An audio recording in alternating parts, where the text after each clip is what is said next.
अस्सलाम वालेकुम नाज़रीन, मैं आपका मेज़बान मोहम्मद शरफुद्दीन सच न्यूज़ में आपका इस्तकबाल करता हूं। नाज़रीन, कल से सोशल मीडिया पर एक वीडियो वायरल हो रही है। हमारे तेलंगाना का एक एमएलए है जो हमेशा भड़काऊ भाषण देता है। आज के बाद मैं उसका नाम भी नहीं लूँगा, क्योंकि शायद हो सकता है वो अपनी टीआरपी बढ़ाने के लिए इस तरह के भड़काऊ भाषण देता है। कितनी गलत बात है। एक मजलूम लड़की डॉक्टर प्रियंका रेड्डी, जिसके साथ इतनी गलत वारदात हुई, उसके बाद उस लड़की को जिंदा जलाया जाता है। पता नहीं उसके घर वालों की क्या हालत होगी, उसकी माँ का, उसके बाप का, उसके बहन भाई का और उसके ख़ानदान वालों का। हमें वो सोचकर भी अफसोस होता है कि हमारी देश की बहन, हमारी देश की बेटी डॉक्टर प्रियंका रेड्डी के साथ इतनी गलत हरकत हुई। बावजूद इसके चंद सियासी लोग अपनी अपनी सियासी रोटी सेकने लगे और भड़काऊ भाषण देने लगे।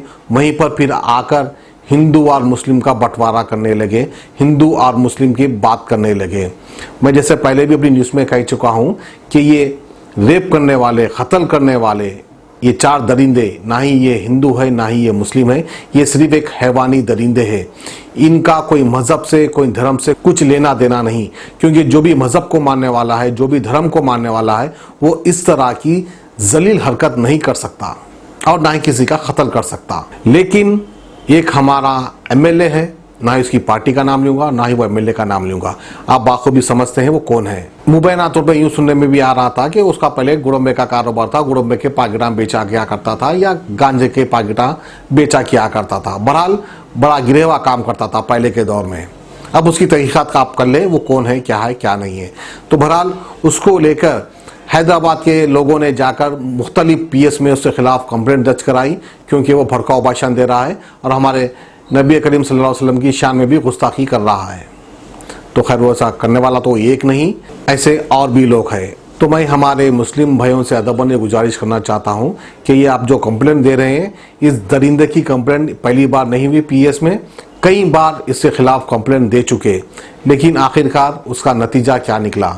हाल ही में एमबीटी के स्पोक पर्सन अमजदुल्ला खान ने कहा था कि इस दरिंदे के खिलाफ कई कंप्लेंट दे चुके, लेकिन अब तक कोई रिजल्ट नहीं आया। सीएम केसीआर साहब को चाहिए कि उसको जेल में डाले, इस तरह से अमजदुल्ला खान ने कहा था। खैर, अब सीएम केसीआर साहब और टीआरएस की गवर्नमेंट वो क्या करती है, वो क्या नहीं करती है, उनकी अपनी कैबिनेट की मीटिंग होती है, उसमें क्या फैसला लेते हैं वो खुद बेहतर जानते हैं। खैर, हम भी हिंदुस्तानी होने के नाते, तेलंगाना के शहरी होने के नाते हम भी अपील करते हैं सीएम केसीआर साहब से, इस तरह से जो भड़काऊ भाषण देते हैं उनके लिए कुछ सख्ती से कदम उठाएं। ये अपील है हमारी।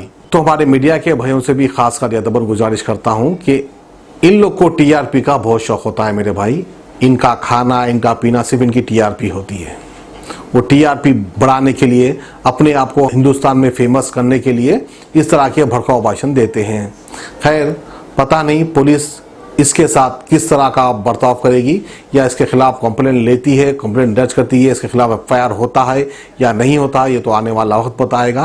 क्योंकि अगर एफआईआर भी होता है तो फिर उसके बाद क्या होने वाला है, क्या नहीं होने वाला है, शायद आप बाखूबी समझते हैं। क्योंकि हम मुस्लिम्स को खास कर कानून पे बहुत ज़्यादा भरोसा होता है। जैसा कि आपने देखा होगा, हाल ही में बाबरी मस्जिद और राम जन्मभूमि को लेकर एक फैसला भी आ गया था।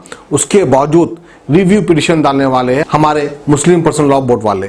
तो खैर, बहरहाल कानून अपनी जगह है, स्टेट गवर्नमेंट अपनी जगह है, ये भड़काऊ भाषण देने वाला एमएलए ये अपनी जगह है। आप इन फिरका परस्त बयानबाजी करने वालों की बातों में ना आए।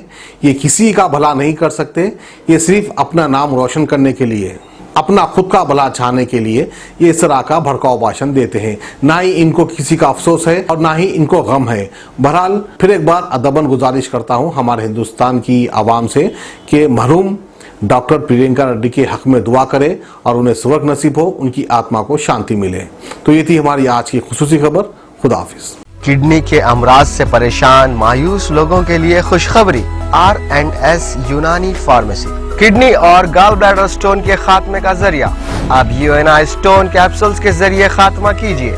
No operation, no side effects, 100% result. सिर्फ UNI स्टोन कैप्सूल से मुस्तहिक लोगों के लिए खुसूसी रियायत। फिर से पथरी न होने का मुकम्मल इलाज, दर्द, कॉन्स्टिपेशन और पुराने कब्ज से निजात पाइए। आज ही तशरीफ लाएं।